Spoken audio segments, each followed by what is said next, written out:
ሰላም ጤና ይስጥልን ውድ አድማጭ ተመልካቾቻችን፣ በመከታተል ላይ የምትገኙ ጃኖ ቅማንት ሚዲያን ነው። ታሪክና ማህበረሰብ የተሰኘው ፕሮግራማችን አሁን ጀምሯል።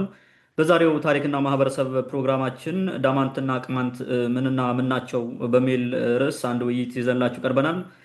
በውይይታችን የተለያዩ ጥያቄዎችን እያነሳን ምላሽ የምንሰጥበት ይሆናል ማለት ነው። እስከ ፕሮግራማችን ፍጻሜ አብራችሁ እንድትቆዩ የአክብሮት ግብዣችን ነው። እንግዲህ ዳማታውያን እነማን ናቸው የሚለው እናነሳለን። ዳማትና ቅማንት በምን ይተሳሰራሉ ወይም ደግሞ የሚያገናኛቸው ነገር ምንድን ነው የሚለውን እናነሳለን። በመቀጠልም በቅማንት ውስጥ እስከዛሬ የዘለቁ የዳማንትነት እና ማለት የዳማንትነት መገለጫ የሆኑ ማስረጃዎች ቅማንት ውስጥ አሁንስ አሉ ወይ የሚለውንም እሱንም የምናነሳ ይሆናል።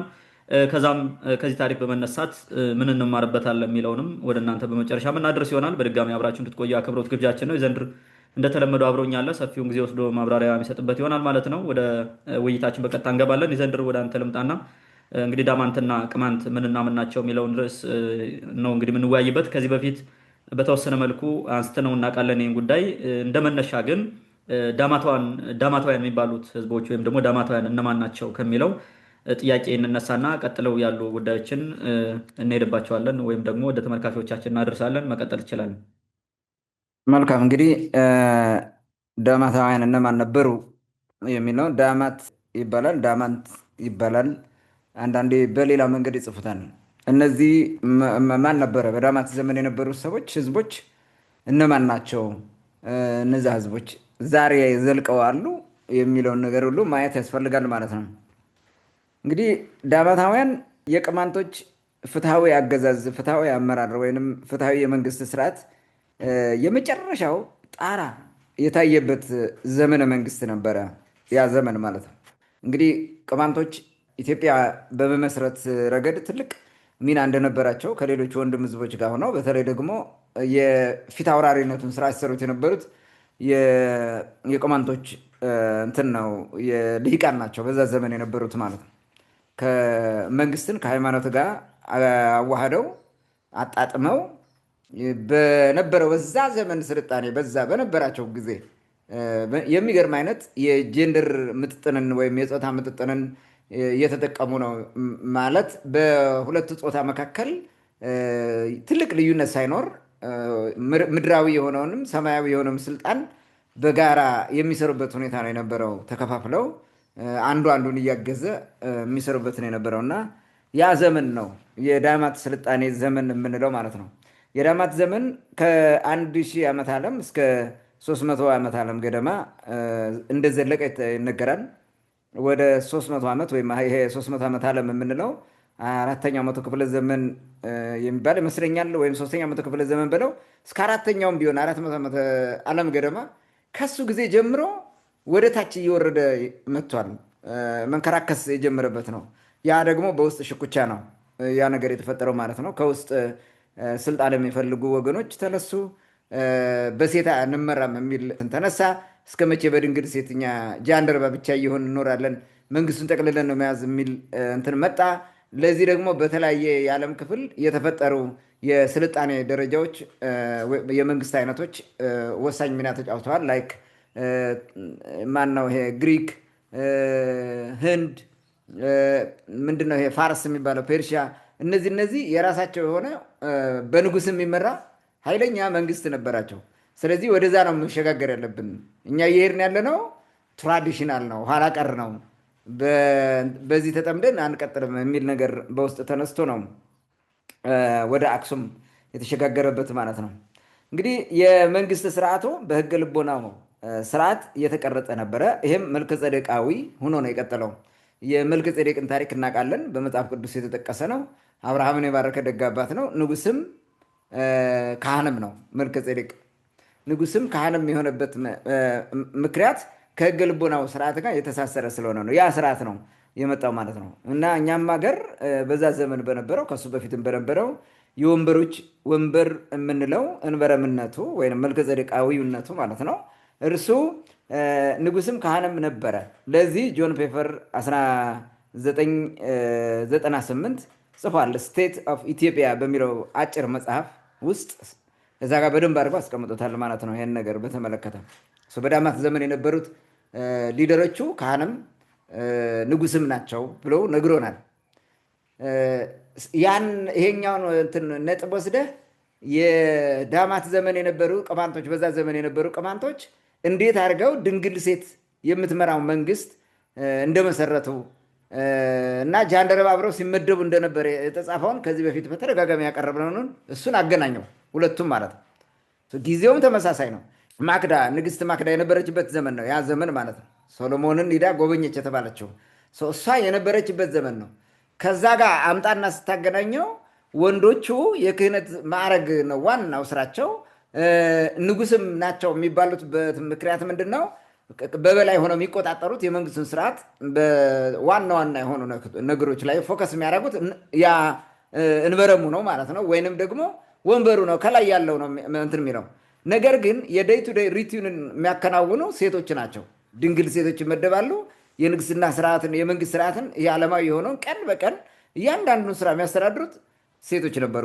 ድንግል ሴቶች እንበረም ማለት ጃንደረባ እየተመደበላቸው አብረው በዛ ነበረ ሲሄድ የነበረው ያ ስርዓት ነው እንግዲህ የዘለቀው ማለት ነው።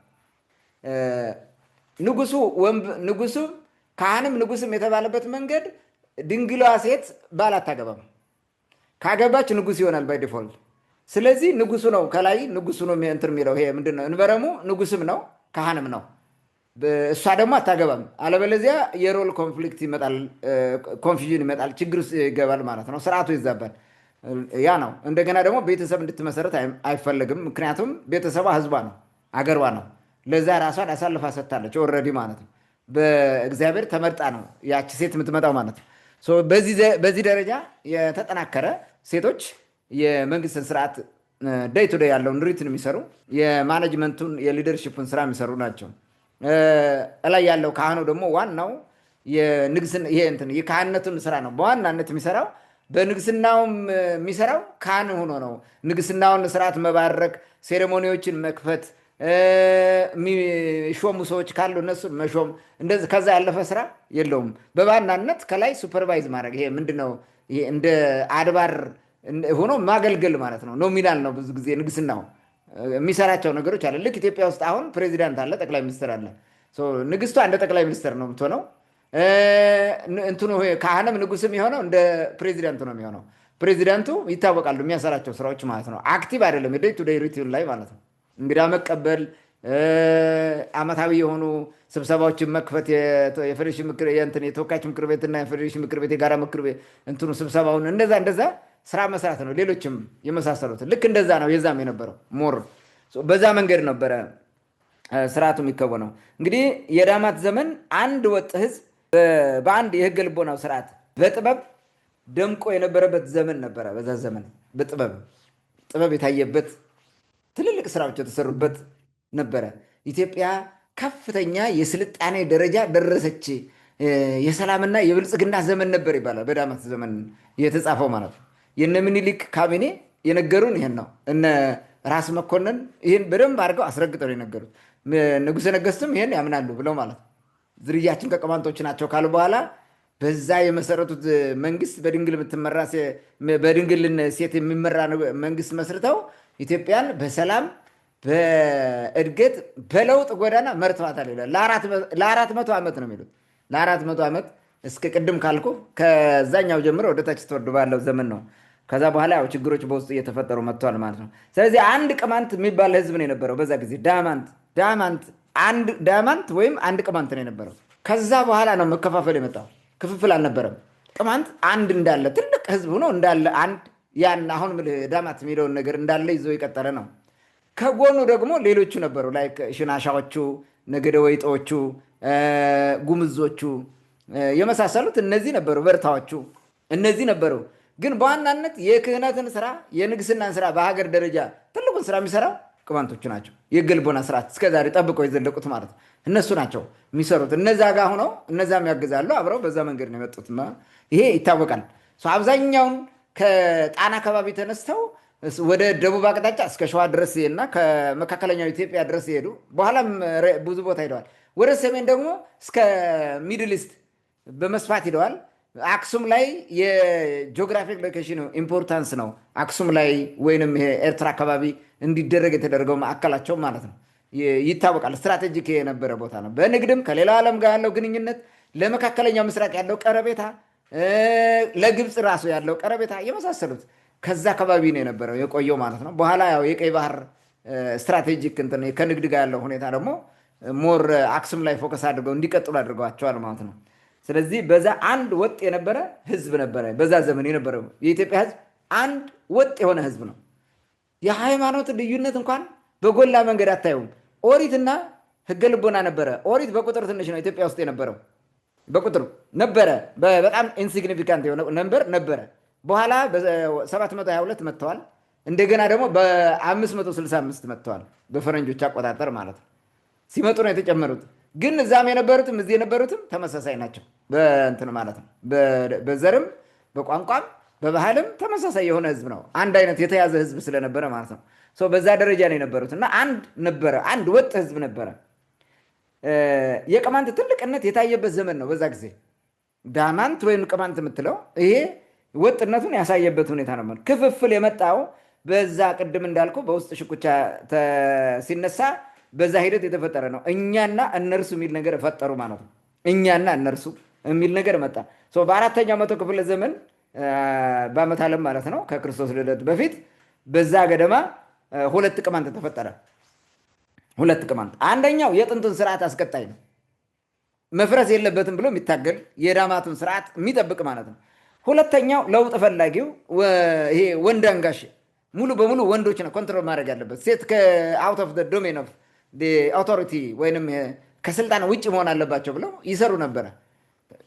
ሂዶ ሂዶ ግን ይሄኛው አሸነፈ። ይሄኛው በኋላ ማለት ነው ለውጡ ራሱ የዳማት መንግስት እንዲወድቅ ያደረገው ይሄኛው ነው። በዚህ መንገድ ነው የወደቁት ማለት ነው። ባለፈው ይሄን አንስተናል፣ ከአክሱም ሐውልት ጋር በተያያዘ የሚያነሳ ነው ማለት ነው። እንግዲህ ይሄ አክሱም ላይ የነበረው ህዝብ ወደ ተለያዩ አቅጣጫዎች እንዲበተን አድርጓል። ይሄ ሁለቱ መከፋፈል ማለት ነው። ያ ዳማት የምንለው ወይም ካማንት የሚባለው ህዝብ እንዲበተን ያን ጊዜ ነው የተጀመረው። ትልቁ ጫና የመጣው የዛ ጊዜ ነበረ ማለት ነው። በውስጡ ነው፣ ከውስጡ በተፈጠረ ነገር ማለት ነው። ይህን ክፍፍል ለአዳዲስ ማንነቶች በሂደት መፈጠር ከፍተኛ አስተዋጽኦ አድርጓል። ላይክ ወደ ኤርትራ ሄዱት ብሌኖች ነበሩ መጀመሪያ። በነገራችን ላይ ወደ ኤርትራ ሄዱት ብሌኖች 3 ዙር ነው የሄዱት። አንደኛው በአክሱም ዘመን በዛ መፈረካከስ ወደ ኤርትራ ሄዱ ናቸው። ሁለተኛው በዛጉዌ ሥርወ መንግስት መውደቅ ምክንያት ወደዛ ሄዱ ናቸው።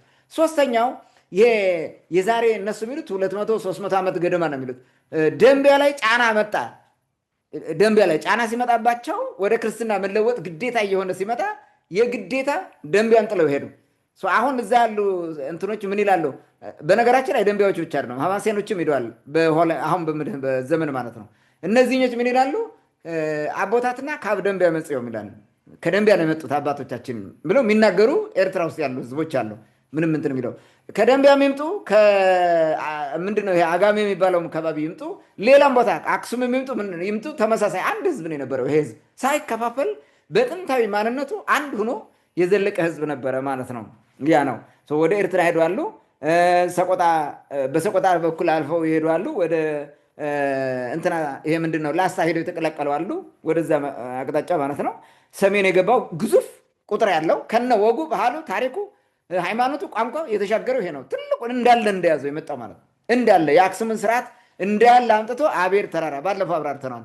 ከአቤር አቤጀግሪዮ፣ ከዛ ቸንከር፣ ከዛ ጎንደር ምዝገኒ ድግና፣ ከዛ መጨረሻ ከርከር ይመጣል ማለት ነው። አሁን ጭልጋ ላይ ያለ ያ ስርዓት ከነስረ ሙሉ ስርዓቱ የመጣው ወደ ተከዜን ተሻግሮ አቤር ተራራ ነው የመጀመሪያ የመጣው ማለት ነው። ግፊያ ሲመጣ ነው ወልቃይት የገባለ። በኋላ ደግሞ ከሰሜን አፄ ሰርፀ ድንግል ጫና ሲፈጥሩ ከሰሜን ደግሞ ሸሽተው ይሄዳሉ። ወልቃይት ጸገዴ ምናምን የሚባለው አንድ አይነት ህዝብ ነው። ለረጅም ጊዜ ከአክሱም ተፈነቃቅሎ የመጣ ከዛም በኋላ ሲደራረብ እንዲህ አይነት ነገር የተፈጠረ የመጣ ነው።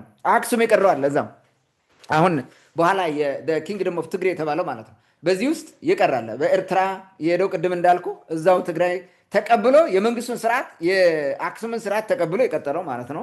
እርሱ አለ እንግዲህ የዳማት ስርዓትን ለማፍረስ ለ200 ዘመን ያክል የዘለቀ የውስጥ ሽኩቻ ነበረ እርስ በርስ ማለት ነው። ቅድም እንዳነሳው በመጨረሻ አክሱሞቹ አሸነፉ። ይሄ የአክሱም ሥርወ መንግስት የመሰረቱት ከክርስቶስ ልደት በፊት 100 ዓመት ዓለም ገደማ ማለት ነው። በኋላ በአራተኛው መቶ ክፍለ ዘመን ከክርስቶስ ልደት በኋላ አራተኛው መቶ ክፍለ ዘመን ኢዛና መጣ። ኢዛና ሲመጣ 2 እርምጃዎችን ወስዷል። የመጀመሪያው ይሄን ሙሉ በሙሉ ማጥፋት አለብን። እንዲያው ትራዲሽናልም ሆኖ መቀጠል የለበትም ወይ ተጠራርገው ወደዛ ወደ ሰሜን ምናምን ሄደው እዛ ይገባሉ እንጂ ከኛ ሆነው አይቀጥሉም። እዛው ነበሩ። የድንግል ሴቶችን እንትን አድርገህ ትራዲሽኑን ማስቀጠል ማለት ነው። የተወሰነ ነበረ፣ መጥፋት አለባቸው ነው። የወንበሩ ስርዓት እዛ አካባቢ ነበረ። እንበረሙ እንዲለቅ ፈልጓል። ምን አደረገ? እንዲያውም የእናንተን ሃይማኖት አልፈልግላችሁም፣ የመን ከባቢ የነበረ የአልሙቃህ የሚባል ጣዖት ይዞ መጣ ማለት ነው። አልሙቃህን አምጥቶ ማምለክ ጀመረ። የአልሙቃ ተከታይ ነኝ አለ። ከዛ በኋላ የአልሙቃ ተከታይ ሲሆን ነገሮች ሁሉ ተበላሹ ማለት ነው። ችግር ተፈጠረ።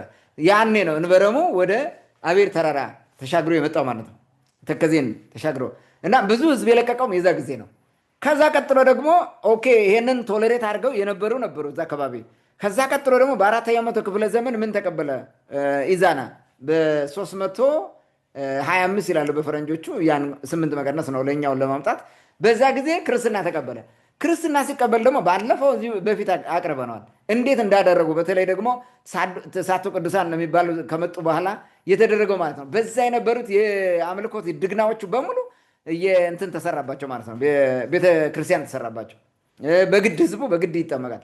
ይሄ ነገር ሲፈጠር ሌላ ዙር ሌላ ዌቭ ኦፍ እንትን ይሄ ማይግሬሽን ይሄ ምንድነው ዲስፕሌስመንት ተፈጠረ ማለት ነው። ዲስፕሌስ አደረጉ። እዛ እንትን አለው ተፈናቀሉ ማለት ነው።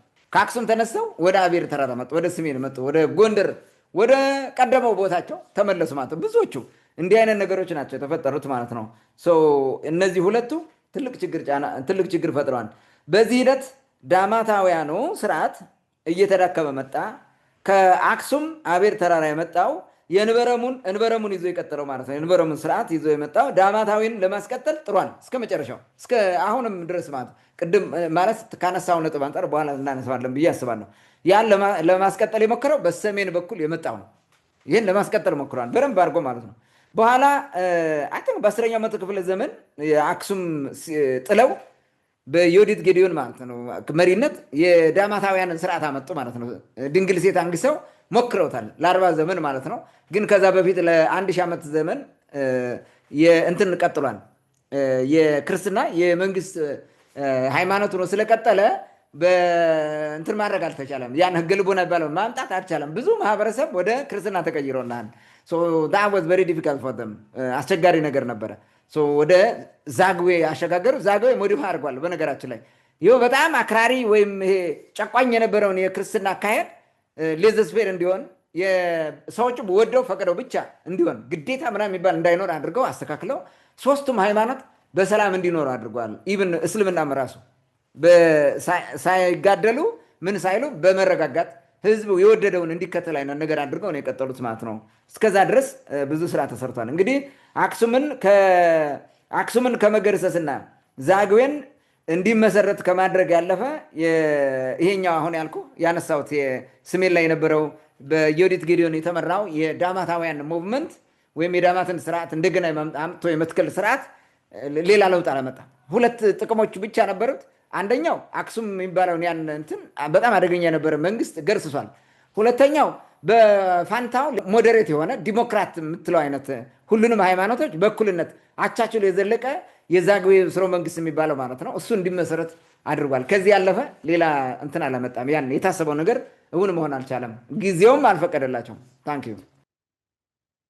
መልካም እንግዲህ ዳማታውያን እነማን ናቸው የሚለውን ብለን ላነሳን ጥያቄ ለሰጠን ምላሽ ከልብ አመሰግናለሁ።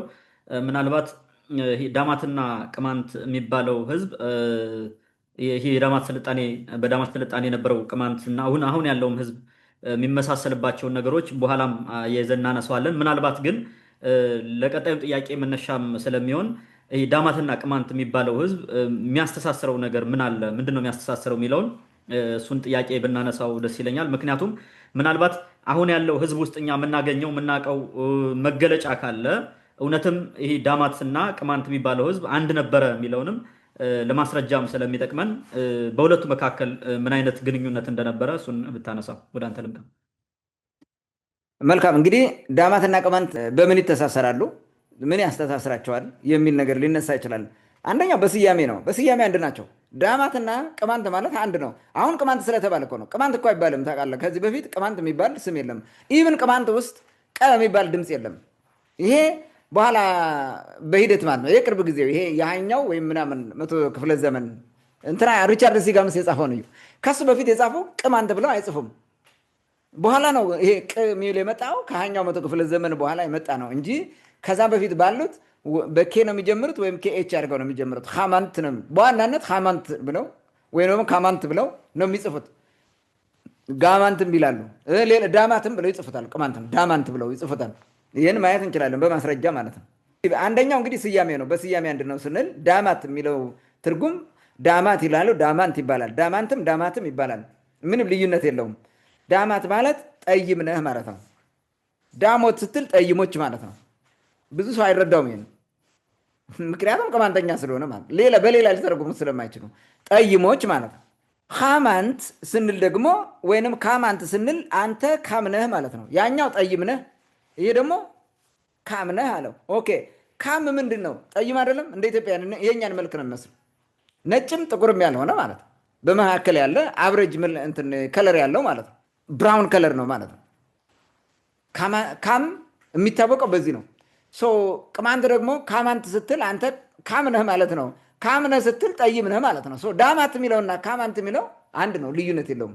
ካማንት ዳማት ካማንት ብትለው ምንም እንትን የለውም፣ ልዩነት የለውም፣ ተመሳሳይ ነው ማለት ነው።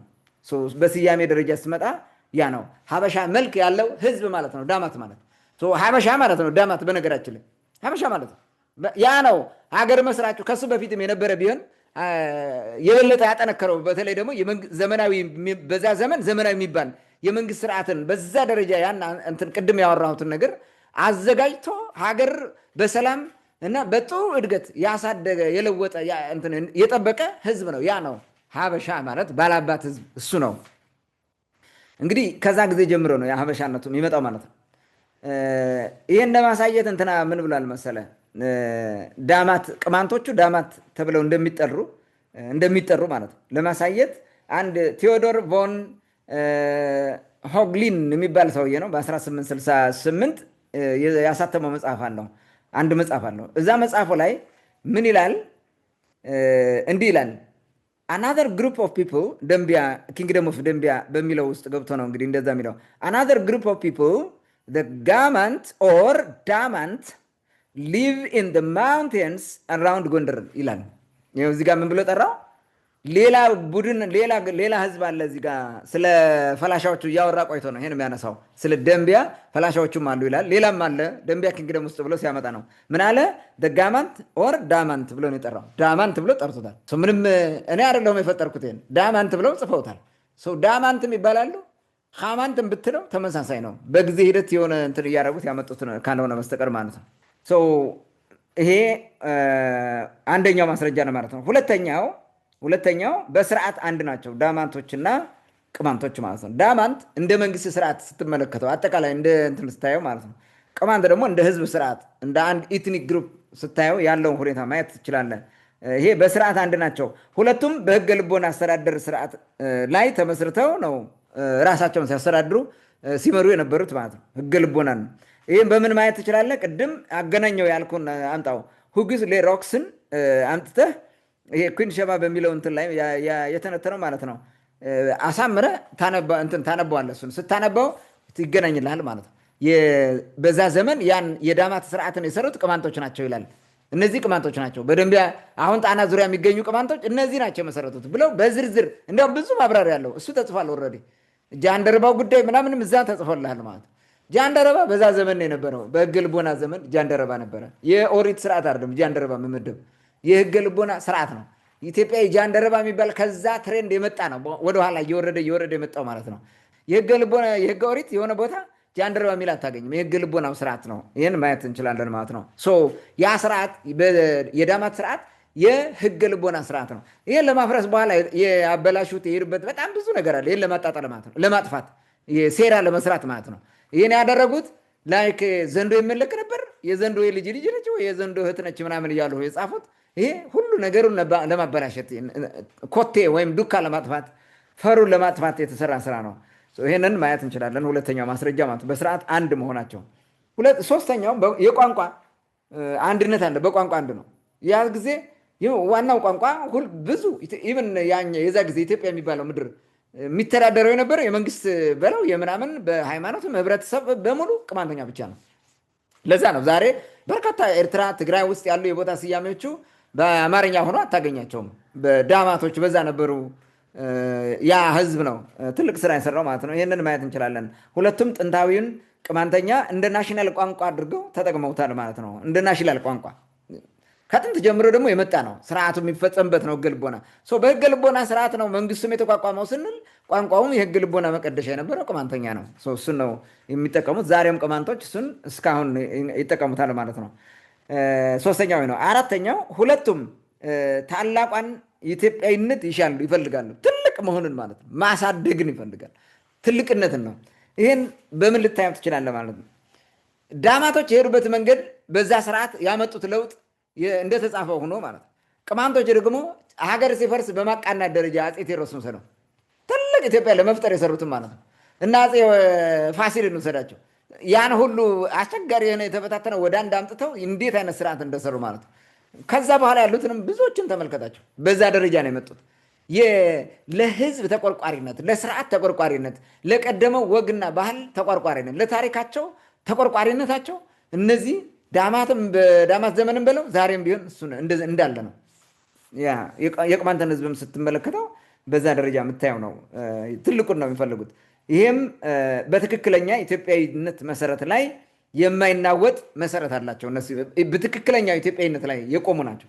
ለኢትዮጵያ ራሳቸውን አሳልፈው የሚሰጡ ናቸው። ስርዓታቸውን፣ ወጋቸውን አያባክኑም። በደንብ ነው የሚጠብቁት ማለት ነው። የንግስት የወዲት አነሳስም ይሄን ለመመለስ ነበረ። ፈርሶብናል ብለው ለመመለስ ነበረ። አፄ ቴዎድሮስም የፈረሰውን ለመመለስ ነው ሄደው መልሷል። በነገራችን ላይ መሰረቱን ጥሎ ነው ያለፈው።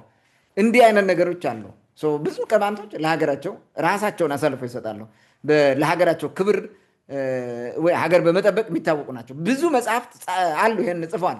በዚህ በሱዳን በኩል ያለውን ከዚህ በፊትም አንስቼዋለሁ። አንድ ሰፊ ውይይት ስንወያይ የነበረውን ጠረፍ የሚጠብቁት ቅማንቶች ናቸው ይላል። ትላንትም ነው መቼ ነው እያነበኩ ነበር አንድ መጽሐፍ፣ እሱም ላይ ይነግረናል።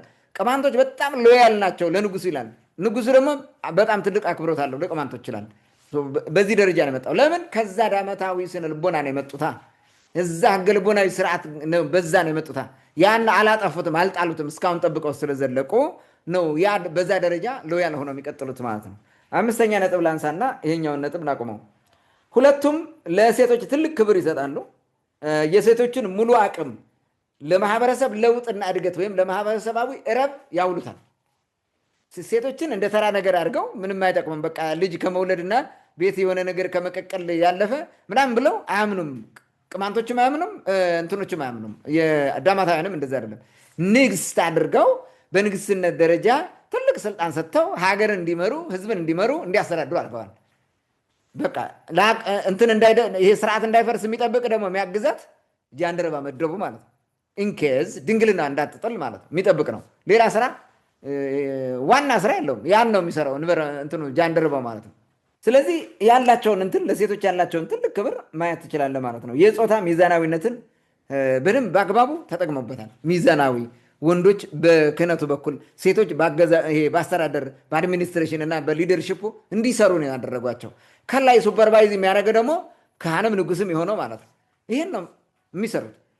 እንደገና ደግሞ ዛሬ ላይ አሁን መሬት ላይ ባለው ነገር የቅማንት ቄሶች ካህኑ ሚስቱ እሱ በሌለበት ሚስቱ የካህኑን አገልግሎት ፈልገው ለሚመጡ ሰዎች በተለይ ንስሐ መግባት ቀኖና መስጠት ምናምን ከሆነ እርሷ ተቀበላ ታደርጋለች።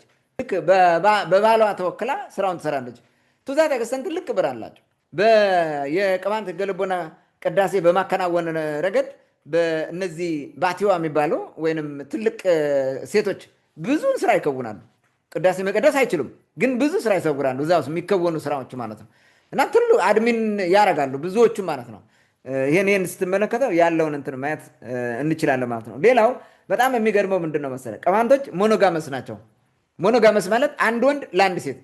ዳማቶችም እንደዛ ነው። አንድ ወንድ ለአንድ ሴት ነው። ሁለት የሚባል ነገር የለም በቅማንት ስርዓት ውስጥ በፍጹም ማለት ነው። ይሄ በኋላ ጊዜ ይሄ ምንድን ነው የነፍጠኛ ስርዓት ነው፣ የባለርስት ስርዓት ምናምን የሚባል እየመጣ የማንም ገዢ በአካባቢ ይመጣና ተሹሞ እዛ ያለ ሴት ሁለትም ሶስትም እያገባ የሚያስቀምጥ እንዲህ አይነት ነገር ብልሹ የመጣ በኋላ ነው እንጂ ቅማንቶች በአንድ ሴት ጸንተው ነው እንትን የሚያደርጉት ማለት ነው። ካልተበላሸ በስተቀር ሞኖጋመስ ናቸው። ሌላ ጋብቻ ያገቡ ይሄን ፍሬድሪክ ሲሞንስ የሚባል ሰውዬ በ1983 የጻፈው መጽሐፍ ላይ ምን ይላል መሰለ?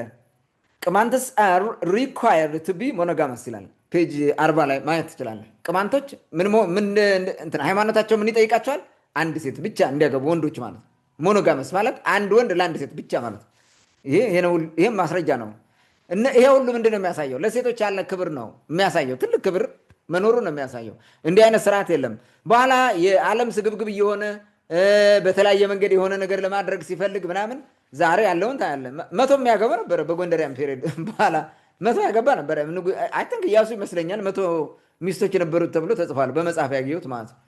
የሚገርመው ማለት ቱታተ ክስተንት እንትን ይደረጋል። ያ ስርዓት ሲፈርስ ነው። አየው፣ ለሴቶችም ራሱ ያለ ክብር በጣም የወረደ መሆኑ ነው የሚያሳየው እንጂ ክብር አይደለም እንደዛ በማድረግ ማለት ነው። አንድ ሴት ለአንድ ወንድ ሲሆን ትልቅ ክብር አለ። በቃ ያ ነው የምታከብር የምታሳየውም በዛ መንገድ ነው። እነዚህን ሁሉ እንመለከታለንና በእነዚህ ቅማንቶችና ዳማቶች ይተሳሰራሉ፣ ይገናኛሉ ማለት ነው። ታንኪዩ።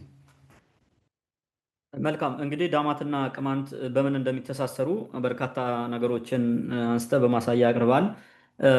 እንግዲህ በቅማንት ውስጥ አሁን በቅማንት ውስጥ እስከዛሬ የዘለቁ የዳማንትነት ማሳያዎች አሉ ወይ ማለት ካሉ እነዚህን ብታነሳቸው ይበልጥ ነገሮችን ግልጽ ለማድረግ ያክል ቀደም ሲል አሁን ወይም ደግሞ አሁን ስታነሳው የነበረው ወይም ዘረዝራቸው የነበሩ ዛሬ የቅማንት ህዝብ ውስጥ በተግባር አሉ ወይ ተጠብቀው ዘልቀዋል ወይ? ጥያቄውን የበለጠ ግልጽ ያደርገዋል ብዬ አስባለሁ። ይሄ የዳማንትነት መገለጫ የሆኑ ማሳያዎች አሁን ባለው የቅማንት ህዝብ ውስጥ አሉ ተጠብቀው ቀጥለዋል ወይስ የሉ የሚለውን እሱን ብታነሳውና ይበልጥ ይህ ነገር ደግሞ ያነሳነውን ውይይት ውሃ እንዲያነሳ ያደርገዋል ብዬ አስባለሁ። ወደ አንተ ልምጣ። መልካም እንግዲህ በቅማንት ውስጥ እስከ ዛሬ የዘለቁ የዳማንትነት ማሳያዎች አሉ ምንድን ናቸው የሚለውን ነገር ለማንሳት እንግዲህ ከላይ ያሉ ቅድም ያነሷቸው ከላይ ቀደም ብዬ ያነሷቸው አሉ። እነዛ አብዛኛዎቹ አሉ። ዛሬም ቢሆን በቅማንት ማህበረሰብ ውስጥ 2 ሚስት እንዲያገባ አይፈቀድም። አንደኛ ክርስቲያንም ከሆኑ በኋላም በለው ከዛም በፊት ቢሆንም አይፈቀድም። ማህበረሰብ አይፈቅድም። ካልቸሩ፣ ወጉ፣ ባህሉ አይፈቅድም። የሚያገባ ይኖራል። ጋጠ ወጥ ማለት ነው። ከማህበረሰቡ እንትን ውጭ የሆነ ሰው እንደዛ ሊያደርግ ይችላል። ግን የማህበረሰቡ ወግና ባህል አይፈቅድም ማለት ህዝቡ አይፈቅድም። የህዝብ ወግ ባህልም አይደለም፣ ኖርሙ አይፈቅድም። እንትን ነው ኖርምለስ ከሆን ብቻ ነው እንደዚህ አይነት ነገር የሚመጣው እና እነዚህ አሉ። ቀደም ሲል እንግዲህ የተገለጹት ዛሬም በቅማንት ውስጥ ተጠብቀው እንደዘለቁ መሆናቸው ማየት እንችላለን። ለምሳሌ የወንበር ስርዓቱ ወሰደው። የወንበር ስርዓቱ ቅድም አንድ ነገር ያለው በዳማት ዘመን ካህንና ንጉሱ ነው ያገለግላል። ወንበሩ ግን በዋናነት የዴይ ቱ ዴይ አክቲቪቲውን ወይም ሪቲውን የምትሰራው ማናት? ንግስቷ ነች። የአክሱም ስርወ መንግስት ያን አፈረሰው። ለ1000 ዓመት ገደማ ያንን ሲገፋ ኖረ። የመንግስት ስርዓት አድርጎት ዘለቀ ማለት ነው። ከዚህ የመንግስት ስርዓት ቅማንት ሊወጣ አይችልም። በመንግስቱ ስርዓት ኢንፍሉዌንስ ይደረጋል፣ ግዴታ ነው። ስለዚህ በሂደት ምንድነው የሆነው? ንግስት ድንግል ንግስት መሾም ቢሞክረው ፌል አደረገ በ10ኛው መቶ ክፍለ ዘመን። ከዛ በኋላ ምንድነው የሆነው? ንግስት አይሾምም። ግን ያው ካህኑ ምንድነው ይሄ ወንበሩ ካህንም ነው ንጉስም ሆኖ ያገለግላል፣ አስተዳድራል። እንደገና ደግሞ እንትን ያደርጋል፣ ሃይማኖትን ይመራል። ሁለቱንም እንዲያደርግ ይዞት እንዲቀጥል ነው። ይሄም መልከ ጼዴቅ ነው ቅድም እንዳለው ማለት ነው። ንጉስም ካህንም ሆነ ይቀጥላል። ያ የድንግል ሴት መመራት ከሱ በታች ያሉ አጠቃላይ እንቅስቃሴ የምትመራው ግን አልኖረችም። እሷን እንድትቀጥል አልተደረገም፣ አልፈቀደልም ሁኔታው ማለት ነው። ሊፈቅድ አልቻለም። ሞክረውታል በዚህ ዘመን ግን አልተቻለም። እሱ ያንን ማየት እንችላለን። በተለያዩ ቦታዎች ተሞክረዋል የሆኑ እንትኖች እንዳሉ ማለት ነው። ይሄንን ቀጥሏል። ሲሞን ቅድም እንትን ያልኩት ሰውዬ የጠቀስኩት ሰውዬ ምን ይላል መሰለ? there is no clear separation between civil and religious authority among the ቅማንት ይላል። ይሄው እዚህ ጋር በቀላሉ ማየት ትችላለህ። ምን ማለት ነው? በቅማንቶች መካከል በሲቪል እና በሃይማኖት በመንግስትና በሃይማኖት አድሚኒስትሬሽን ወይም አስተዳደር ወይም ስልጣን መካከል ምንም አይነት ልዩነት የለም ይላል። ምን ማለት ነው? አባ ወንበሩም ወይም ካህኑ ከመዘናው ሁለቱንም ስራ ይሰራል ማለት ነው። ብዙ ጊዜ ጎንደር የወንበሩ ነው ስራ ሲሰራ የነበረው። የቅማንትን ህዝብ ወክሎ የሚሄደው ወንበሩ ነው። እዛም ሆነ ደግሞ አማካሪም ሆኖ ያገለግል ነበረ። ወንበሩ ነው። ወንበር ሪፕሬዘንት ይደረጋል። በኋላ በዘመነ መሳፍንት የሚባለው ወንበሩ የህዝቡ ወኪል ሆኖ ነው የሚሰራው። ሌላ ባለስልጣን አይሾምም። ወንበሩ አለ። በቃ ያስተዳድራል፣ ፍርድም ይሰጣል፣ ሁሉን ነገር ያደርጋል። እንዲህ ነው የመጣው ሰው እዚህ ጋር ይኸው ይነግሮናል። ያ ካህንም ንጉስም ነው የሚለው ይሰራል። ሪቻርድ ሲጋምስ የጻፈውን መጽሐፍን በደንብ አድርገህ ማየት ትችላለህ። ወንበሩ የሚሰራ ማለት ትራዲሽናል አድሚኒስትሬተር ነው፣ እንደገና ደግሞ ሪሊጂየስ ሊደር ነው። ሁለቱንም ማለት የመጨረሻ ፍትህ የሚሰጠው እሱ ነው። ፍትህ ማለት ባልና ሚስት ተጣልተው መታረቅ ባይችሉ ወይም ሰውን የሆነ ግለሰቦች ተጣልተው መታረቅ ባይችሉ በሽማግሌ ካውንስል ባይታረቁ የመጨረሻ ወንበሩ ጋር ነው የሚመጡት። ወንበሩ የሰጠው እርምጃ እንትን ውሳኔ ፋይናል ነው። ከዛ ያፈነገጠ ካለ ባን ይደረጋል፣ ከህዝብ ይለያል፣ ባዶውን ብቻውን ይቀራል። ምንም ማድረግ አይችልም። ያ ስርዓት አሁንም አለ፣ ዛሬም አለ። የህገ ልቦና ስርዓትን ተከትለው የሚሄዱ እርሱን እንደጠበቁ እስከ ዛሬ እንዳለ ማወቅ እንችላለን ማለት ነው። ዛሬ ላይ ወንበሩ በአክሱም የድንግል ንግስት ስርዓት ሲፈርስበት ሁለቱንም ደርበው እየሰራው እንደሆነ በዚህ መረዳት እንችላለን ማለት ነው። ይህም መልከጼዴቃዊ ስርዓት እንደሆነ መገንዘብ እንችላለን። ሌላው ቋንቋውን አስቀጥሏል። ይኸው ዛሬም አለ፣ እየሞከርነው ነው። አሁን እኛ ራሱ አዳዲስ እንትን ምትል ማለት ነው እንዳይጠፋ ብዙ ስራ እየሰራ ነው። መጽሐፍ ተጽፏል፣ ቋንቋውም አለ። ኢቭን መቀደሻ ነው። ዛሬም ድረስ መቀደሻ ነው። ምን ይሄም የሚታወቅ ነገር ነው። ሃይማኖቱን አስቀጥሏል። ህገ ልቦናዊ የሆነ ሃይማኖቱንና ስርዓቱን እንዳለ ትውፊቱን አስቀጥሏል። ይህም በዳማት ዘመን ነበር፣ አሁንም አለ። ምንም የተለየ ነገር የለውም። ሌላው ቅማንት አርቆ አሳቢ ነው። አርቆ ነው የሚያስበው። በነገራችን ላይ አርቆ አሳቢና ለክብሩ ተጨናቂ ነው። ለክብሩ ማለት ለሀገሩ ራሱን አሳልፎ መስጠት፣ የሆነ ያልሆኑ ነገሮች ላለመስራት መጨነቅ፣ ለሀቅ መቆም፣ ለእውነት መቆም፣ በፊት ለፊት ነገሮችን እንትን ማድረግ ማለት ነው። ማጭበርበር፣ ሳቦታጅ ምናምን የሚባለው ለቅማንት ብዙ ጊዜ የለም፣ አይሰራም። እንትናቸውን ዲሲፕሊናቸውን የቀየሩ ሰዎች ወይም ማንነታቸውን የቀየሩ ሊያደርጉት ይችላሉ። ግን ሪል ቅማንት ነኝ የሚል ይሄን አያደርግም። ፊት ለፊት ተጋትሮ ነው እንትን የሚለው። የሚሞት ከሆነ ይሞታል እንጂ እንትን አያደርግም። ይህም ቀጥሏል። ያን ነው እነሱም ተጋፍጠው ዳማታውያን አክሱሞችን ተጋፍጠው አልሆነም። ያው እምቢ ሲላቸው ለቀው ሄደዋል። ለእውነት መኖር የሚባለው ነገር ማየት እንችላለን። ለእውነት ነው የኖሩት። ለተሰራ ስርዓት ኑሯል። ያን ስርዓት ሲያፈርሱ ታግለዋል እስከ መጨረሻው። አክሱማውያኖቹ ግን ሞሮርሌስ አጭበርባሪዎች ናቸው። የወቅቱ የዘመኑ ፖለቲካ ገብቷቸው ማለት ስልጣን እንዴት አድርጎ አጭበርብሮ ስልጣን መያዝ እንደሚቻል በጉልበት ምን መደረግ እንደሚችል ምናምን ሁሉ አስበዋል። ስርዓቱን አይደለም ሄደው ስርዓቱ ይፍረደን የተሰራው ስርዓት ምን ይላል አይደለም ያሉት። እነሱ ራሱ ስርዓቱን አፍርሰው ሌላ ስርዓት ሰሩ። እንደዛ ነው የነበረው። ዛግቤዎቹ ለስርዓት ሙተዋል። ለራሳቸው ስርዓት ለሰሩት ስርዓት ተጠብቀው ዘልቀዋል። ነገር ግን ሰለሞናውያን ሲመጣ ያን አፍርሰው ሌላ ሲያመጡ እነሱ ንጉሱ እንደፈለገ የሚያደርገው አይነት ነገር ተፈጠረ ማለት ነው። ያ ነው የፈጠረው። ዛሬ ቅማንቶች ይህን ጠብቀው ዘልቀዋል ማለት ነው። ሌላው ቅማንትን እና ዳማታውያን አባታዊነት ፊል ያደርጋሉ። ቅማንቱም አባታዊ ፊሊንግ ያለው አባትነት ለሀገሩ የሚጨነቀው ለሌላው እንትንም ይጨነቃል። የሚጨነቀው ለምንድን ነው? የሆነ የሀገር መስራችነት አባታዊነት እንትኑ አለው ስሜቱ ማለት ነው። አባት ነኝ ሁሉን ጨፍልቅ ለያዝ የሚል ነገር አይደለም። ማሰብ ማለት ነው። ሲጸልዩ አይተሃል? የቅማንት ህገ ልቦና ቅዳሴ እንትን ብላ ስማቸው በደንብ አድርገህ ስትሰማቸው ምንድነው አየስ ብትል ደይናስ ድልድል መንግስት እንደዚህ እያሉ ነው የሚጠቅሱት። መንግስቱ የተረጋጋ እንዲሆን፣ ዳኛው እንዲደላደል፣ ገበያው ጥጋብ እንዲሆን እያሉ ነው የሚቀድሱት ሲቀድሱ ማለት ነው እንጂ ለግላቸው የመንደራቸው ምናምን አይደለም። ለሀገር ነው ብዙ ጊዜ የሚሰሩት ማለት ነው። ከአባትነት ስሜት የሚመጣ ነው። አባታዊነት ሲሰማ ብቻ ነው ይህን የምታደርገው እንጂ ምንም ላታደርገው ትችላለህ። ታንኪዩ። መልካም እንግዲህ በቅማንት ህዝብ ውስጥ የዘለቁ የዳማንትነት ማሳያዎችን ቅድምም አሁንም አንስታችኋል። በተለይም ከሃይማኖት፣ ከባህል፣ ከቋንቋ ከነበረው መንግስታዊ መዋቅር አሁንም ድረስ ያለው የህገ ልቦናና እምነቱን በአንድ ላይ አጣምሮ የሚመራበት ሴቶችን ጠብቆ የቀጠለበት በተለይም ከጋብቻ አንጻር ያሉትን ነገሮች አሁንም ድረስ ይዞ ዘልቋል። በሃይማኖትም ጸሎት፣ ለመንግስትም መጸለይ፣ ለሌላውም መጸለይ፣ ለራሱ ብቻ ሳይሆን ለሚጠላው ለጠላቱም ጭምር የሚጸልይበት ስርዓት አለው። ይህ የህገ ልቦና ቅዳሴ ውስጥ አለ። ይህን ተቀብላ ቤተክርስቲያንም ይህን ታስኬዳለች፣ ይታወቃል። ግን ማንም ይህን ተቀብሎ እምነት ያን ቦታ ይህን ስርዓት ተቀብሎ እውቅና መስጠት የሚፈልግ የለም። ይሄ ይታወቃል። ከዚህ በፊትም ስናነሳው ስለቆየ ይሄ አጀንዳችን ስላልሆነ በዚህ እንተወውና እንደ አጠቃላይ ግን ቅድም ስታነሳው ከነበረው አንጻር አሁን ዳማታውያን እነማን ናቸው? በዳማትና በቅማንት መካከል ያሉ ወይም ዳማትና ቅማንት የሚተሳሰሩባቸውን ነገሮችን አንስተናል። በቅማንት ህዝብ ውስጥ አሁን እስካሁን የዘለቁ የዳማንትነት መገለጫዎችንም አንስተናል።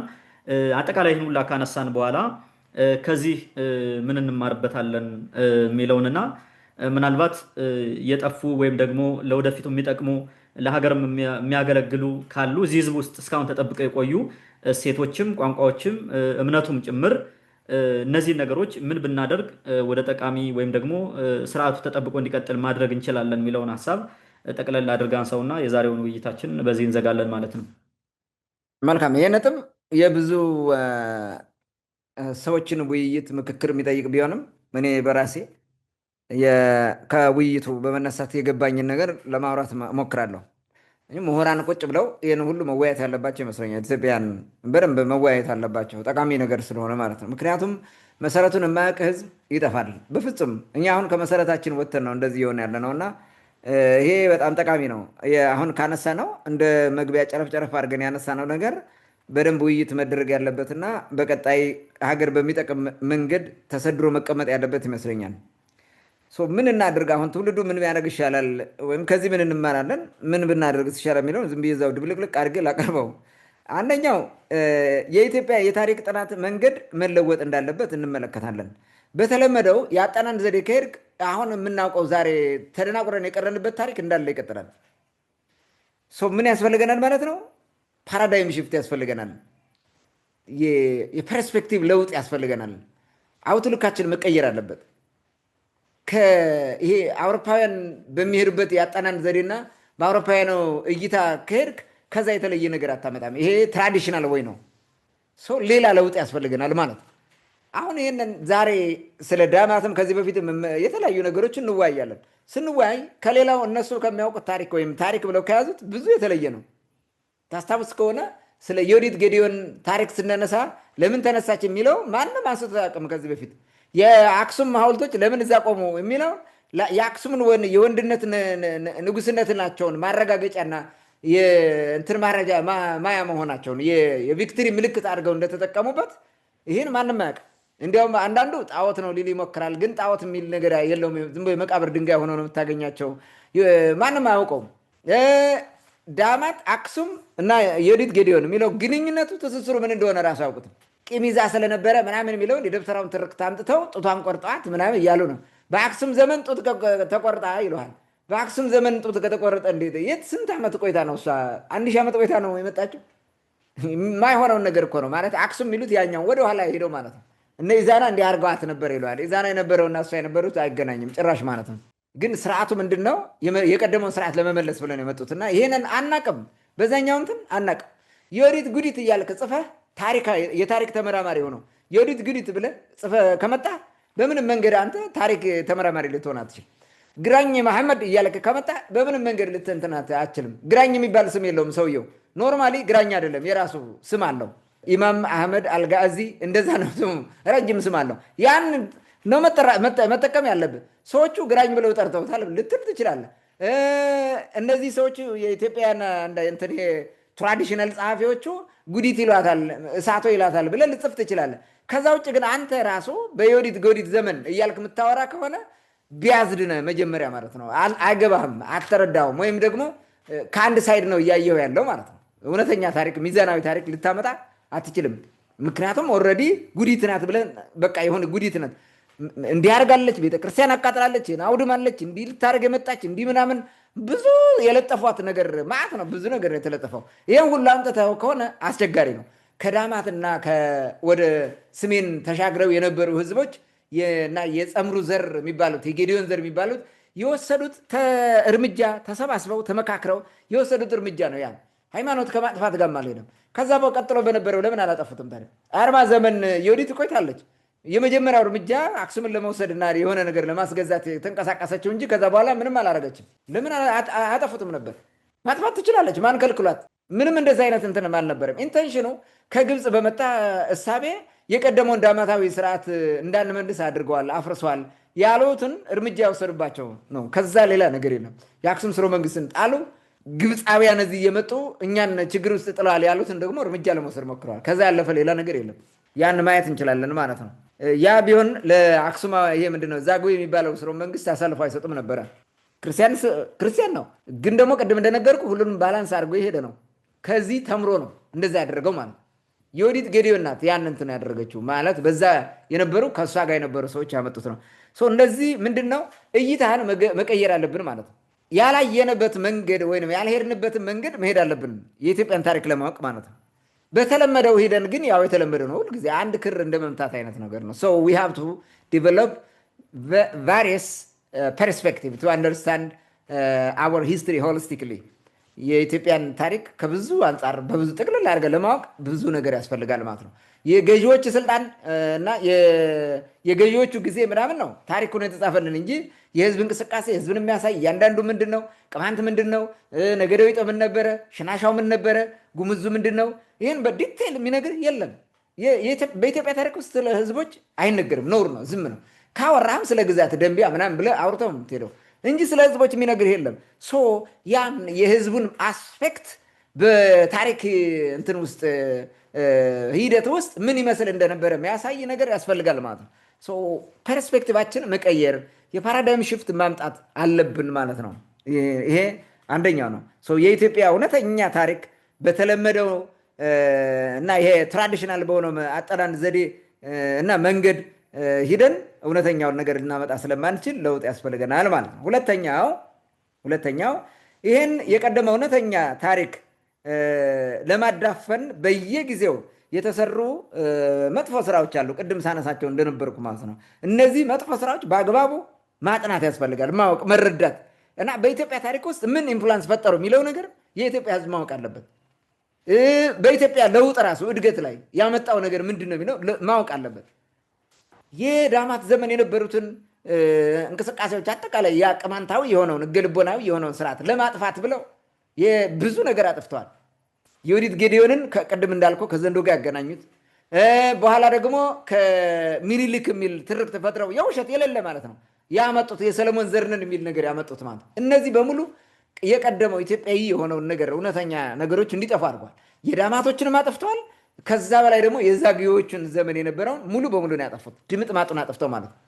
ድምጥ ማጡን በሁለት መንገድ ታሪኮች የታሪክ መዛግብቶችን በሙሉ አወደሙ።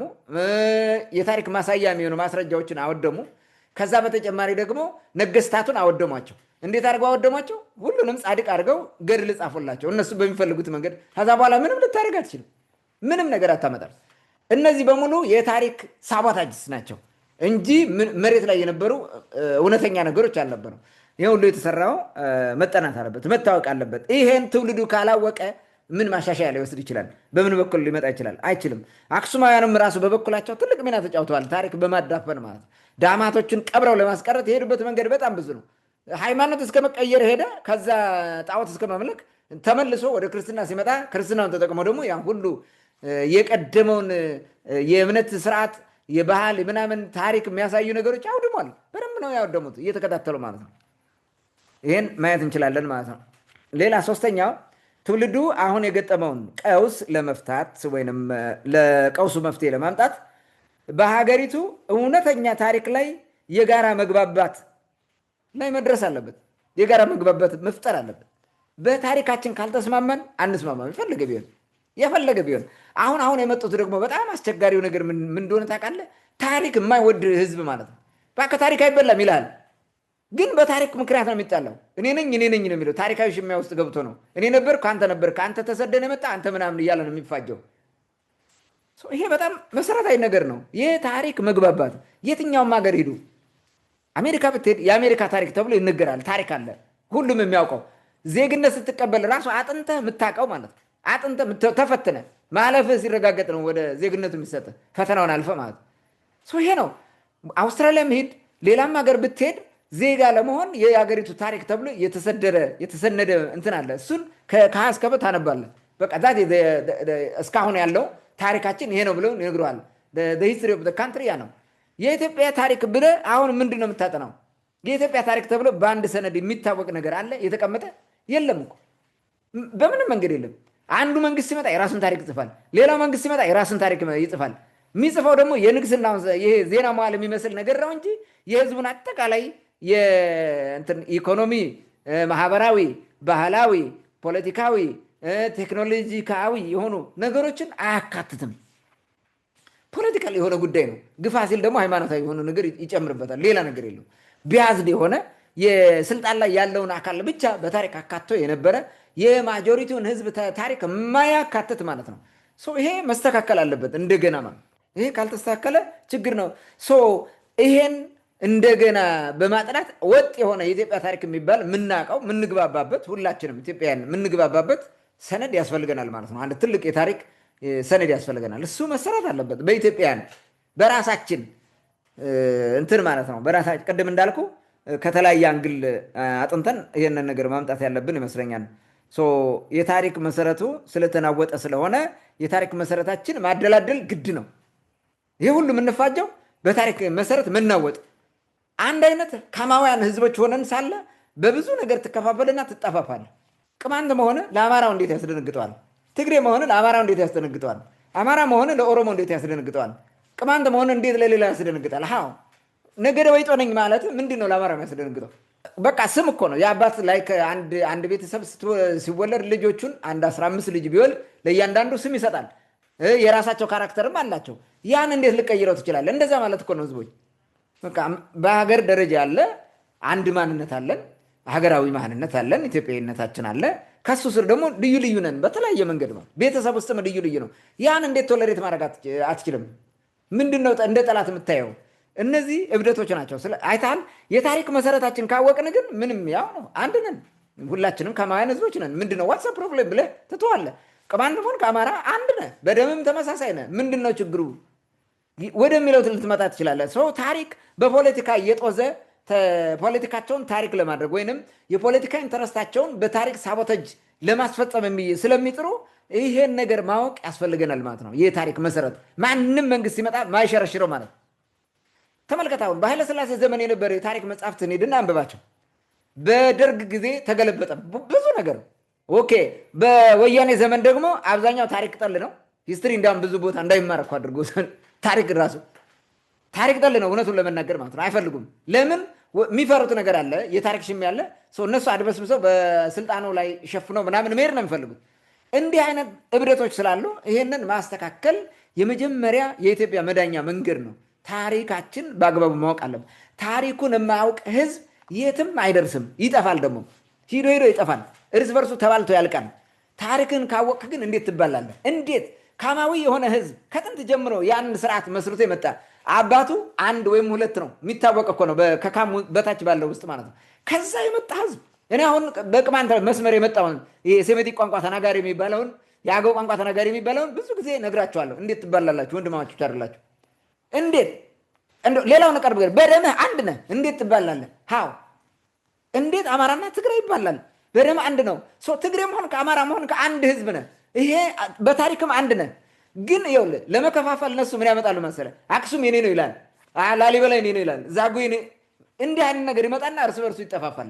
ትልቅ ችግር የሚመጣው የታሪክ መሰረትን ስታውቅ፣ ታሪካዊ የማህበረሰብ እድገትን ስትረዳ አንድ ህዝብ መሆንን ታውቃለህ። የፈለገ ቢሆን አይጎረብጥህም። ትግሬው ለአማራው ሊጎረብጥ አይችልም፣ አማራው ለትግሬው ሊጎረብጠውም፣ ቅማንቱ ለአማራው አይጎረብጠውም፣ አማራውም ለቅማንቱ አይጎረብጠውም። ከዚህ ድንቁርና እንድንወጣ የታሪክ መሰረታችን በአግባቡ ማወቅ አለብን ማለት ነው። ይሄን አጠንክሬ መናገር እፈልጋለሁ። ሌላው ነጥብ ማንሳት እንፈልገው በየጊዜው ስልጣን ላይ የሚንጠላጠሉ አምባገነኖች በታሪክ ላይ የሚሰሩትን ሳቦታጅ ወይም አሻጥር በሚገባ ማወቅና መፍትሄ ማስቀመጥ፣ ቅድም እንዳልኩ ሪትን የሆነ ታሪካችን ካለ ማለት ነው። በተለያየ ማስረጃ ተደግፈ ተጽፎ የተሰነደ የተቀመጠ ይሄ ነው ታሪካችን ብለን የተግባባንበት ካለ ማንም ቢመጣ ሊያበላሹ አይችልም ማለት ነው። ማንም ቢመጣ በቃ አለቀ። የመንግስት ስርዓቱ ይሄን መጠባቂ ይሆናል ማለት ነው። ታሪካችን የሚጠብቅ ስርዓት ነው የሚመጣው። ይሄን ካደረግን ነገሮች ይስተካከሉልን ማለት ነው እንጂ ዛሬ መጥቶ ልክ እሱ ይዤው መጣሁ ያለውን የማህበረሰብ ቡድን ወደፊት ለማምጣት ብሎ የሚደርሱት ታሪክ ቄሱንም ደብተራውንም ቃልቻውንም ምንም ከሆነ ጉድጓድ እያወጡ ታሪክ እንዲያወራ ያደርጉታል። እውነት ለማስመሰል የኢትዮጵያን ህዝብ አጭበርብረው አደንቁረው ልክ ደብተራው ሲያደርግ እንደነበረው መሄድ እንፈልጓለሁ። ይሄ ደብተራው ያካሄድ ኢትዮጵያን አፍርሳታል፣ ነገም ያፈርሳታል። መቆም አለበት ማለት ነው። እዚህ ጋር ሌላው ነገር ምንድነው? ኢትዮጵያውያን እውነተኛ ታሪካችን አናውቅ። ስለዚህ ብዙ ጥረት ይጠበቅብናል። ብዙ ታሪካችን አናውቅ። እንኳን ታሪካችሁን ለኢትዮጵያን እንኳን ታሪካቸውን በተለይ ደግሞ ያውን ሰሜን የሚባለው የአማራ፣ ትግሬ፣ ኤርትራ ምናምን የሚባለውን ጨምረ አገው ምንም የሚባለውን ውሰደው። እንኳን ታሪካችሁን ታሪክ የማያውቀው ሁሉም የኢትዮጵያ ሕዝብ ነው። እንኳን ታሪካችሁን በአካባቢያቸው ያለ የቦታ ስያሜ ትርጉም አያውቁትም። በማያውቁት መሬት ነው የሚኖሩት። የራሳቸው ነው መሬቱ። ከጥንት ነበሩ። የሆነ ፎርም ቀይረው ነው ቋንቋ ቀይረው ነው ያ ቋንቋ ቀይረው ግን የቋንቋ ያኛውን በመጣላቸው የቦታ ስያሜዎችን አያውቁትም። ዲዱ ነው። ይሄ ነው ድንቁርና ማለት ይሄ ነው።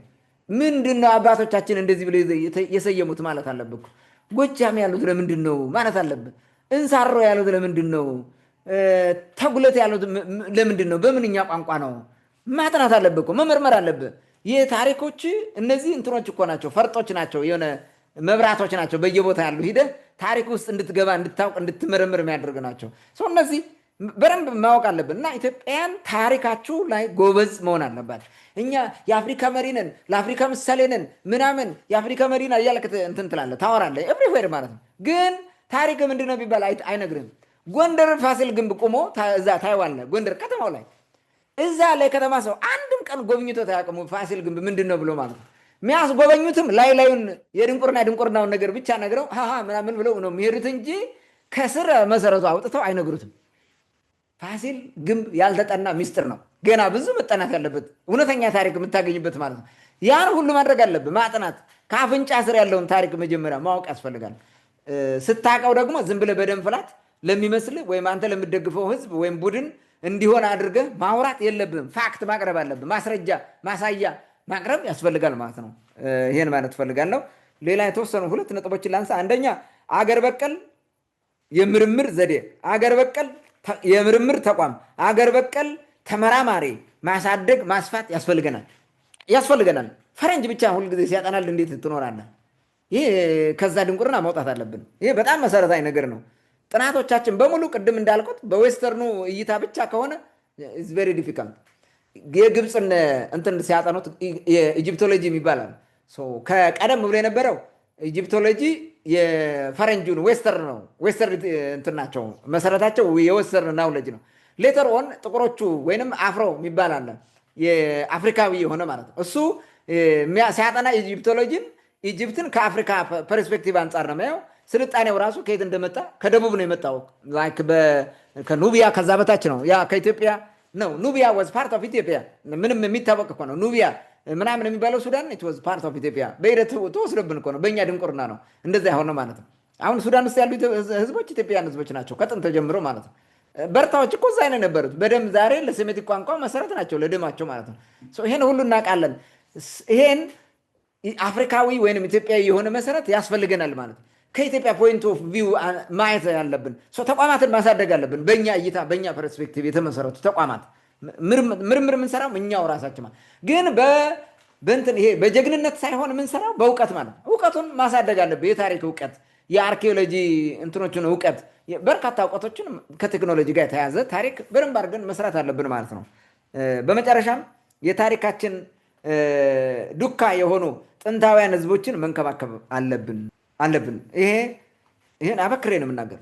የታሪክ ዱካ የሆኑ ጥንታውያን ህዝቦች የጥንቱ ታሪካችን መግቢያ ቅድም እንዳልኩት በር የሆኑ ህዝቦች አለው። ልክ እንደ ቅማንቱ ማለት ነው። ልክ እንደ ቅማንቱ የቅማንትን ታሪክ መቆፈር ስትጀምር የኢትዮጵያን የነገስታት ስርዓት አጠቃላይ እስካሁን የመጣ ነው ታውቋለህ፣ ትረዳዋለህ። እኔ እንደዛ ነው ያወቅኩት። ስለ ቅማንት ስቆፍር ብዙ ነገር ያወቅኩት። ስለ ኢትዮጵያዊነት ለማወቅ ስለ ቅማንት ማወቅ አለብህ፣ የቀደመውን ነገር ለመረዳት ማለት ነው። ኢትዮጵያ የሚለውን ትርጉም፣ አበሻ የሚለውን ትርጉም ለማወቅ የቀደመውን ይሄን ህዝብ ማጥናት አለብህ፣ ጥንታዊውን ማለት ነው። አለበለዚያ አረብኛ ነው አበሻ የሚባል አረብ 600 ዓመት ዓለም ገደማ የመጣ ቋንቋ አረብኛ የሚባል ቋንቋ እንዴት ነው ለአንተ ስም የሚሰጥ? ከጥንት የነበርከውን እንዴቱ ነው በ1000 ዓመት ዓለም ገደማ ትልቅ ዳማት የሚባል ስርወ መንግስት መስርቶ የነበረን ህዝብ እንዴት ስም ያመጣለታል? አረብ ያልነበረ ማለት ያልነበረ የቅርብ ጊዜ እኮ ነው። አረብ የሚለው አይደንቲቲ ራሱ እኮ የቅርብ ጊዜ ነው የመጣው። አረብኛ በመፈጠሩ ምክንያት የመጣ እኮ ነው ይሄ ቋንቋ በመፈጠሩ። ይሄ ደግሞ በ600 ዓመት ዓለም ገደማ የተፈጠረ ነው። እንዲህ አይነት ነገሮችን ማየት ያስፈልገናል እና ጥንታዊ ህዝቦች መሰረት ናቸው፣ እንዳይጠፉ መንከባከብ አለበት። ወጋቸው፣ ባህላቸው፣ ታሪካቸው፣ ቋንቋቸው፣ ስነ ልቦናቸው፣ በርካታ ሌሎች ነገሮቻቸው በአጠቃላይ የታሪክ ኤሌመንቶቻቸው አጠቃላይ የህልውና ኤሌመንቶቻቸው ምንን ያሳያል? የቀደሙ ታሪኮቻችን ወደኋላ ትሬስ ባክ አድርገን እንድናውቅ ያደርገናል። እነዚህም መንከባከብ ያስፈልጋል። በተቃራኒው ነው እኛ እየሰራን ያለው። ቅማንትን ለማጥፋት የሚደራገም የአማራ ልሂቅ ፍጹም ፍጹም ድንቁርና አይገልጸውም። የድንቁርናውን ደረጃ ማለት አይገልጸውም። ለምን? ራሱ ነው፣ ደሙ ነው፣ በደም አንድ ነው፣ ወንድሙ ነው። የእርሱ ታሪክ እዛ ውስጥ ፍጥጥ ብሎ ያለ ነው። ያን ነገር እንዴት ታሪክ ልታጠፋ ትሮጣለህ? ሰው እንዴት ታሪኩን ያጠፋል? እንዴት አባቱን ያጠፋል? አባትን ካጠፋው እኮ ዲቃላ ነው የምትባለው። ምንም ስር መሰረት የሌለ ማለት ነው። ለምንድን ነው ሰው ዲቃላ ወይም ባዶ ለመሆን ይሄን ያክል የሚጥረው? ማለት ልሂቃኑ ነው፣ ልሂቃኖች እያልኩ ነው። ይሄን ህዝብ መንከባከብ ያስፈልጋቸዋል። እኛ ዛሬ ስለ ቅማንት እኛ አይደለም መጮህ ያለብን። የአማራው ልሂቅ ነው ስለ ቅማንት አብዝቶ መጮህ ያለበት። ቀጥሎም የትግራዩ ልሂቅ ነው መጮህ ያለበት። የኤርትራው ልሂቅ መጮህ አለበት። የጉራጌው ልሂቅ መጮህ አለበት። ሐረሬው፣ ስልጤው ነው። ስለዚህ ህዝብ መጮህ አለበት። መሰረቱ ስለሆነ ማለት መሰረቱ ስለሆነ አገው የሚባለው ህዝብ ራሱ መጮህ ያለበት የአገው ልሂቅ ነው። ለዚህ ህዝብ መጮህ አለበት። ግን የአገው ልሂቅም አገው ነህ ብሎ አምጥቶ በዛ በትንሽ እንትን ውስጥ አገብቶ ሊያጠፋው ይሞክራል። የአማራውን በዛ ውስጥ ለማድረግ ይሞክራል። የትግሬው ልሂቅም ከአማራው ጋር ሆኖ ቅማንትን ለመሰረዝ የሄደው የዘር ማጥፋት የሚባል ፈጸመበት። ይሄ ድንቁርና ነው። በእነዚህ ደናቆርት ነው የምንመራው። ከዚህ መውጣት አለብን። ከዚህ ወጥተን ይህን ህዝብ መጠበቅ አለባቸው። አሁን ቅማንትን እንድጠብቁት ፈልገን ምናምን አለም። ዳት ሪያሊቲ ዳት ትሩዝ። አሁን ያለው እውነታ እሱ ነው። እያደረጋችሁት ያላችሁት ሪያሊቲ እሱ ነው። እውነታው ደግሞ ቅማንት ይሄን ይመስላል። ቅድም ካወራነው አንጻር ያለውን ማለት ነው። ታንክ ዩ። መልካም። እንግዲህ እንዳጠቃላይ የዳማንትና የቅማንትን አጠቃላይ ግንኙነት የተመለከቱ በውስጥም ያነሳናቸው በርካታ ታሪኮች አሉ። እንደ ማሳያም የጠቀስካቸው መጽሐፍት አሉ። ብዙ ጊዜ እንደዚህ አይነት ነገሮች ሲቀርቡ ብዙ ሰው የመቀበል ፍላጎቱ ወይም ደግሞ አሁን ካለው የፖለቲካ ጡዘት ጋር ስለሚነዳ ላለመቀበል ብዙ ጥረት ሲያደርግ ወይም ደግሞ ሲሰድብ ምናምን ነው የምንሰማውና እዚህ ውስጥ የተጠቀሱ ማሳያ የሆኑ መጽሐፍቶች አሉ፣ ታሪካዊ ማስረጃዎች አሉ። እነዚህ ማስረጃዎች ምን ያክል እውነት ናቸው የሚለውን ስማቸውን ይዛችሁ ሄዳችሁ መፈለግና ማየትም ትችላላችሁ። ከዛ በተረፈ ሀሳብ፣ አስተያየት፣ ጥያቄ ያለው ካለ ወደ ሚዲያችን መላክ ይችላል።